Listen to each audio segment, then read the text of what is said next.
Zoea kwa namna hiyo. Karibu sana mtumishi. Tunashukuru sana. Mungu aibariki sana na awabariki. Radio Uzima. Amina. Afya rohoni, Afya Radio na uongozi wote kwa ujumla. Pamoja na watangazaji wote, Mungu awabariki sana. Amina. Amina. Kwa mara nyingine tena tumekuja mjengoni na kwa mara ya kwanza ndani ya mwaka 2025. Kabisa kabisa. Asante sana kwa msikilizaji ambaye umeendelea kutoka kwenye line ya Afya Radio. Muda wote unaendelea kuwa pamoja na vipindi vyote vinavyoendelea. Mungu akubariki sana. Kama mtangazaji wangu alivyosema, kwa majina yangu naitwa Apostle Joshua Mwakapanga. Tulikuwa pamoja mwaka jana na sasa tuko pamoja tena. Na leo tumekuja kwa ajili ya kusema kile ambacho Mungu amekisudia tuseme tena kwa ajili yako msikilizaji na kwa ajili ya mtu mwingine yeyote. Kama ninavyosema siku zote, ninasema Mungu amelipa ujumbe kwamba kila mwanadamu lazima awe na maarifa duniani. Na leo nimekuja na ujumbe mzito kwa mwaka huu 2025. Niombe kabla sijasoma, nimshukuru Mungu kwa dakika. Baba Mungu, katika jina la Yesu ninakushukuru. Asante kwa ajili ya muda huu, asante kwa ajili ya msikilizaji wangu kutokea pande zozote zile ambazo Mungu majira haya yuko pamoja na sisi. Baba Mungu, ninakuinua. Afya rohoni ni uponyaji kamili kwa ajili ya maisha ya kila mtu. Baba, asante kwa sababu wema wako una nguvu na mamlaka yako ina nguvu. Mungu, ninaomba kwa ajili ya msikilizaji wangu. Bwana Yesu, ninaomba ukawe mwaminifu asubuhi ya leo tena na tarehe hii ya leo ambayo Mungu anaisikia sauti hii kwa mwaka 2025. Baba, naliinua jina lako likitama majina yote. Asante kwa ajili ya makanisa yote. Asante kwa ajili ya wafanyakazi wote. Asante kwa ajili ya serikali yetu ya nchi hii. Baba, ninakuinua kwa sababu ya wema na fadhili zako, ni katika jina la Yesu. Amen. Amen. Siku ya leo tutakuwa tunazungumza sasa kwa mwaka 2025. Tutaongea kwa habari ya maadui watatu mwaka 2025 kwa mtu. Maadui watatu 2025 kwa mtu yeyote yule. Hawa ni maadui hatari sana ambao ninataka msikilizaji wangu nikupe ufahamu mahali popote pale unaposikia sauti hii. Haijalishi unajishughulisha na kitu gani, lakini mwaka 2025 nataka nikutambulishe akilini mwako kwa habari ya maadui watatu ambao hawa maadui watatu ndio wamejiandaa kutokea kuzimu kwa ajili ya kushambulia maisha yako, kwa ajili ya kushambulia. So ukiwafahamu leo itakusaidia kutoka na kujikinga na kujilinda zaidi ya kiwango kile ambacho ungewaza kwa fahamu zako. Msikilizaji, Biblia inasema kwenye kile kitabu cha Methali 8:18, shauri langu na maarifa yaliyo sahihi, mimi ni ufahamu, mimi nina nguvu. Maneno haya yanayozungumza Suleiman, anasema shauri la mtu binafsi na maarifa yaliyo sahihi kwenye maisha, kwamba yanatokana na ufahamu wake, lakini pia na nguvu nazo zinatokana na yeye mwenyewe. Maana yake ni nini? Mwanadamu amewekewa uwezo wa kuamua jambo lolote likawa. Ndio Bwana anasema maarifa yaliyo sahihi, mimi ni ufahamu na mimi nina nguvu. Sikilizaji, maisha ya mwanadamu yana maadui, na hasa pale ambapo nakuwa anapambana na vitu fulani fulani, lakini haviendi vile anavyotaka viende. Yana maadui kabisa kabisa kabisa. Na ninatamani tu mwaka huu 2025 uwatambue wewe ale ulipo hawa maadui, na ninaamini sana ukiwatambua itakuwa ni njia rahisi sana ya wewe kutoka kujilinda na kujikinga, kuhakikisha kwamba maisha yako yatakuwa salama. Biblia inasema adui wa mtu ni wale wa nyumbani mwake. Haya ni maneno ambayo ni mazito sana, ambayo Yesu alijaribu kutupa ufahamu kama wanadamu tuliozaliwa. Na watu wengi wanaposoma maandiko haya, mara nyingi huwa wanawaza sana habari za ndugu, habari za jirani, habari za rafiki. Lakini aka nikutambulishe kwa habari ya mwaka 2025, habari ya neno hili ambalo Yesu analizungumza kwa wanadamu wote, kwamba adui za mtu ni wale wa nyumbani mwake. Wacha nikote maandiko haya, yanapatikana kwenye kitabu cha Mathayo sura ile ya 10 mstari wa 36 na hadi mstari wa 39. Nikote maandiko hayo kwenye kitabu kile cha Mathayo sura ya 10 mstari wa 36 hadi wa 39. Ndio nitasoma. Soma. Mathayo sura ya 10 mstari wa 36 hadi 39 imeandikwa, na adui za mtu ni wale wa nyumbani mwake. Na adui za mtu ni wale wa nyumbani mwake. Apendaye baba au mama kuliko mimi hanistahili. Apendaye baba au mama kuliko mimi hanistahili. Wala apendaye mwana au binti kuliko mimi hanistahili. Wala apendaye binti kuliko mimi hanistahili. Wala mtu asiyechukua msalaba wake akanifuata hanistahili. Wala mtu asiyechukua msalaba wake akanifuata hanistahili. Mwenye kuiona nafsi yake ataipoteza, naye mwenye kuipoteza nafsi yake kwa ajili yangu ataiona. Mwenye kuiona nafsi yake ataipoteza, na mwenye kuipoteza nafsi yake kwa ajili ya Yesu Kristo ataisalimisha.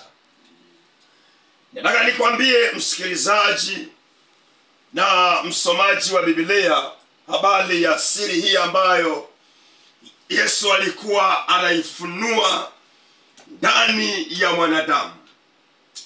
Hawa maadui ni wa aina gani? Na huyu adui ni nani? Mmelisoma vizuri andiko linaonyesha huyu adui ni uhalisia wa mtu mwenyewe na hali yake alionayo. Halisia wa mtu mwenyewe na hali yake alionayo. Maana yake uadui anayozungumza Yesu sio kwamba uko nje ya mtu, bali uko ndani ya mtu mwenyewe. Sio upo kwa jirani, bali ni katika maisha ya mtu mwenyewe. Na anasema na adui za mtu ni wale wa nyumbani mwake. Kwa lugha nyingine tungesema ni wale walio ndani ya mwili wake au ni mwili wake. Na adui za mtu ni wale walio ndani ya nyumba yake. Sikilizaji, utanielewa tu na kusonga mbele kwenye ujumbe wa huu kwamba watambue maadui watatu 2025 kwa mtu. Maana yake ni chanzo cha uadui wa maisha ya mtu ni mtu mwenyewe. Chanzo cha uadui wa maisha ya mtu ni mtu mwenyewe. Nimtaje adui wa kwanza. Adui wa kwanza anaitwa mwili wako. Adui wa kwanza anaitwa mwili wako. Vita ya maisha kabla haijapiganwa, mtu hajashindwa, kwanza inaanzia kwenye mwili wake. Kwa nini inaanzia kwenye mwili wake? Kwa sababu mwili ndiyo nguvu ya anguko, au mwili ndiyo nguvu ya ushindi. Amen. Shindi wa mwanadamu mara nyingi sana unatokana na mwili wake, na kuanguka kwa mwanadamu mara nyingi kunatokana na mwili wake. Sikilize vizuri msikilizaji wangu, kitabu cha Warumi sura ya 8 mstari wa 7. Nitasoma. Ndiyo. Warumi sura ya 8 mstari wa 7 imeandikwa. Na kwa kuwa ile nia ya mwili ni uadui juu ya Mungu. Kwa kuwa ile nia ya mwili ni uadui juu ya Mungu. Kwa maana haitii sheria ya Mungu. Kwa sababu haitii sheria ya Mungu. Wala haiwezi kuitii. Na wala haiwezi kuitii. Amina.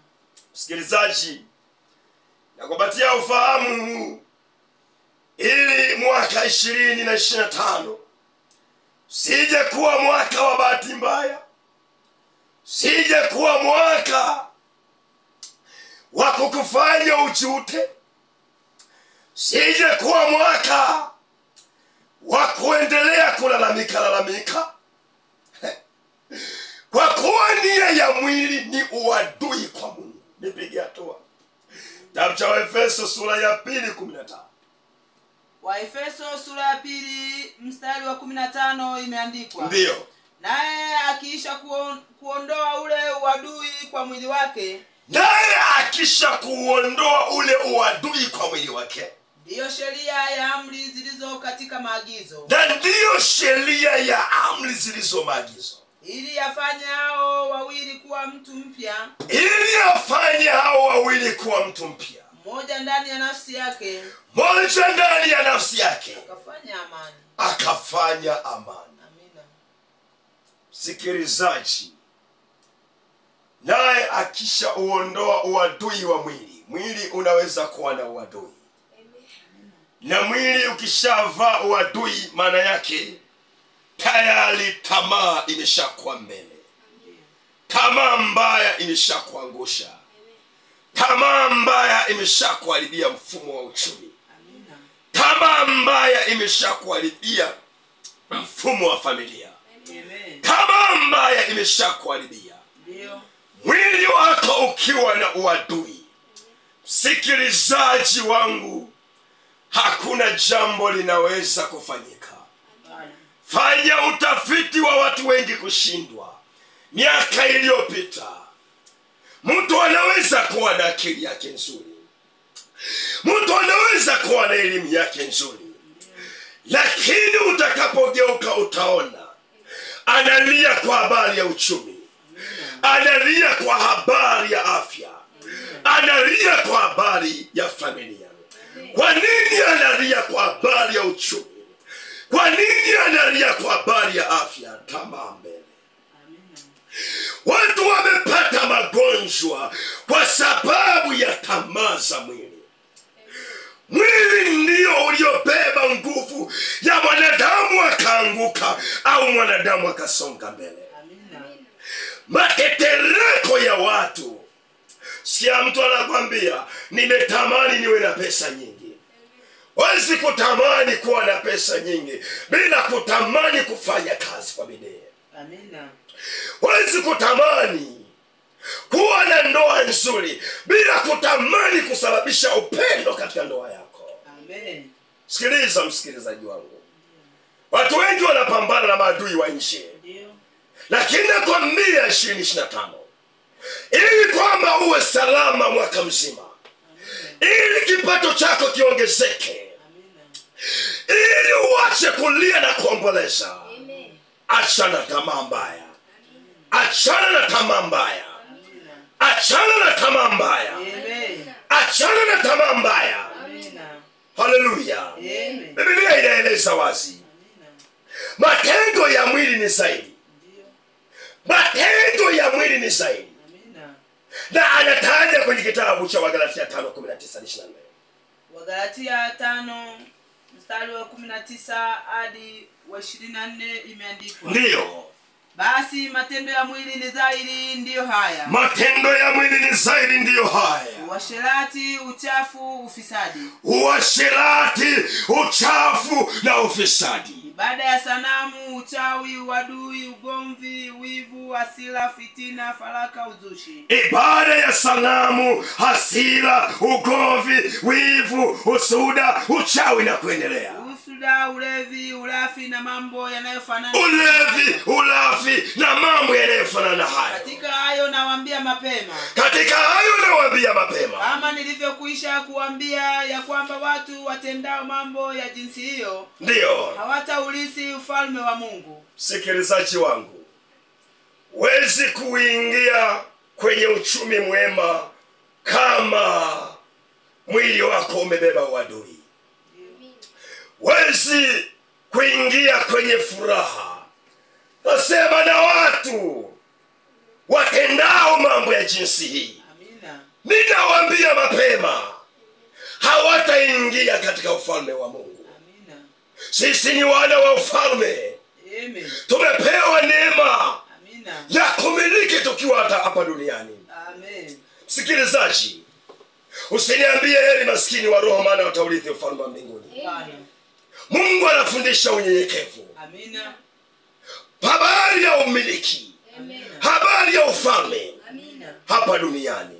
Amen. Hapa duniani. Amen. Na ndio maana Yesu anasema, Ndio. hata mnapoomba ombeni hivi: Baba yetu uliye mbinguni, jina lako litukuzwe. Ndio. Ufalme wako uje hapa duniani kama ulivyo huko mbinguni. Amina. Uwezekano wa kuishi neema ya Mungu kama ilivyo mbinguni hapa duniani inawezekana. Amina. Sikilizaji, kinachoponza watu wengi wanaolia hata sasa, na inawezekana ninaongea na wewe unalia, Amina. haujui ni lini utapona. Umeanza mwaka vibaya, acha tamaa mbaya. Acha tamaa mbaya. Amina. Fanya kazi kwa bidii. Amen. Sali, abudu. Amina. Utamwona Mungu aliye hai. Amina. Acha tamaa mbaya. Amina. Acha tamaa mbaya. Amen. Acha tamaa mbaya. Amina. Umeshinda kusudi la maisha yako. Amina. Adui wa pili. Adui wa pili. Adui wa pili 2025 ambaye ni hatari sana na macho yako hayamuoni, anaitwa maneno ya kinywa chako. Maneno ya kinywa chako. Sikilizaji, fanya marekebisho haraka sana kwa habari ya maneno ya kinywa chako. Nisikilize kwa makini sana.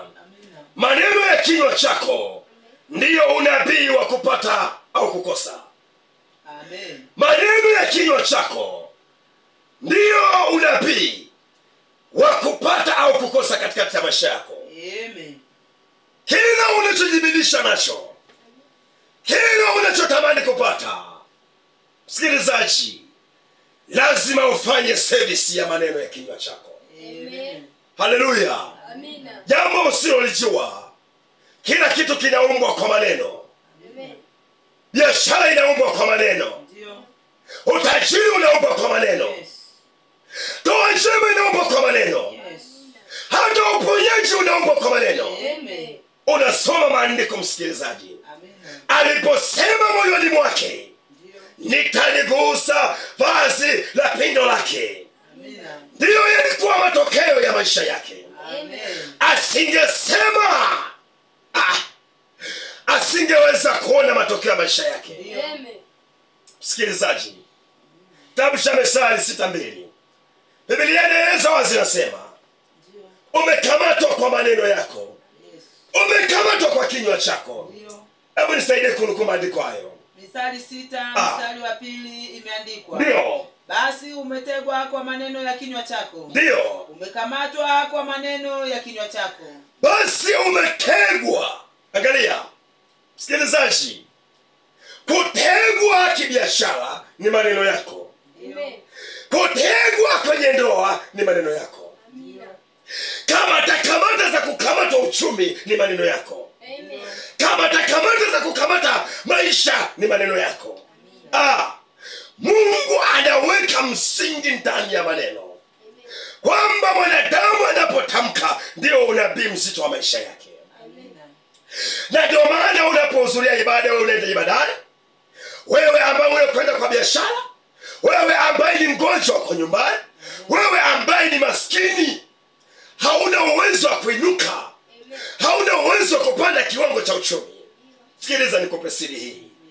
Anza kubadilisha maneno yako. Anza kubadilisha maneno yako. Kwa neno dunia imeumbwa. Hapo mwanzo kulikuwa kuna neno. Naye neno alikuwa Mungu. Naye neno alikuwa kwa Mungu. Haya maneno ni Mungu mwenyewe. Na maneno yako yanaweza kuwa ni shetani mwenyewe. Maneno yako yanaweza kuwa ni Mungu mwenyewe. Na maneno yako yanaweza kuwa ni shetani. Ipo vita kubwa sana ndani ya maneno.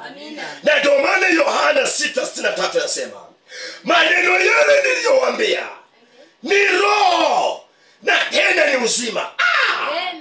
Kumbe uzima unapatikana ndani ya maneno. Kama uzima unapatikana ndani ya maneno, na uharibifu nao unapatikana ndani ya maneno. Sikilizaji, huyu ni adui kama hautamwelewa. Unatumia kinywa vibaya juu ya biashara yako. Umekuwa mwanadamu wa kulalamika. Umekuwa mwanadamu wa kulia mume wako mbaya. Umekuwa mwanadamu wa kukata tamaa. Haiwezi kukusaidia chochote. Kamata maarifa haya. Kamata maarifa haya. Wewe ni ufahamu, na maarifa sahihi yanatoka ndani ya ufahamu wako. Wewe ni ufahamu, na majibu sahihi ya maisha yako yanatoka ndani ya ufahamu wako. Niko hapa kukupa maarifa. Niko hapa kukuinua mwaka 2025. Niko hapa kukuponya. Na Mungu wa mbinguni atakunyoshia mkono wake. Haleluya. Haleluya. Haleluya. Haleluya. Biblia inacha kusema, unaona kwenye kitabu kile cha Marko 7:20. Marko 7:20 imeandikwa. Ndio. Akasema kimtokacho mtu ndicho kimtiacho unajisi. Ndio. Kwa maana ndani ya mioyo ya watu utoka mawazo mabaya. Ndio. Uasherati. Wivi. Uaji. Uzinzi. Tamaa mbaya. Ukorofi. Hila. Fisadi. Kijicho. Matukano. Kiburi. Upumbavu. Haya yote yaliyo maovu yatoka ndani, nayo yamtia mtu unajisi. Yanatoka ndani, nayo yanamtia mtu unajisi. Yanatoka ndani ya mtu, nayo yanamharibia mtu mfumo wa maisha. Sikiliza, Biblia inasema mtu atalinda matunda ya kinywa chake. Mtu atalinda matunda ya kinywa chake. Kumbe matunda yanatokana na kinywa cha mtu. Matunda ya biashara, matunda ya kazi, matunda ya uchumi yanatokana. Pasipo matumizi mazuri ya kinywa chako, maana yake ni uadui wa uharibifu.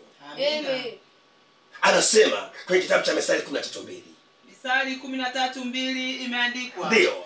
Yeye alindaye kinywa chake huilinda nafsi yake. Ndio. Bali afunuaye midomo yake atapata uharibifu. Afunuaye midomo yake atapata uharibifu.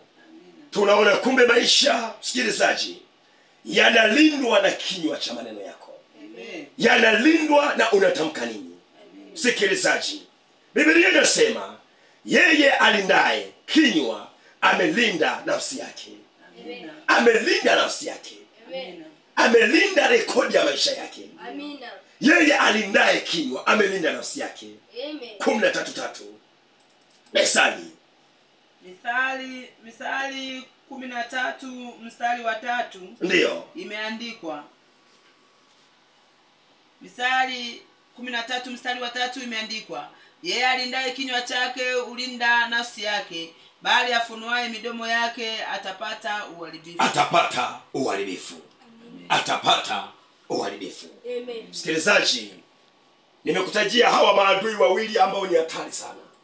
2025 ukiepuka tamaa mbaya za mwili. 2025 Ukiepuka ukafanya service ya maneno yako, umeshashinda. Amina. Kutoka chini umeinuka. Amen. Kutoka mahali pabaya umekuwa na ushindi. Amina. Na adui wa tatu anaitwa kulogwa kwa akili yako.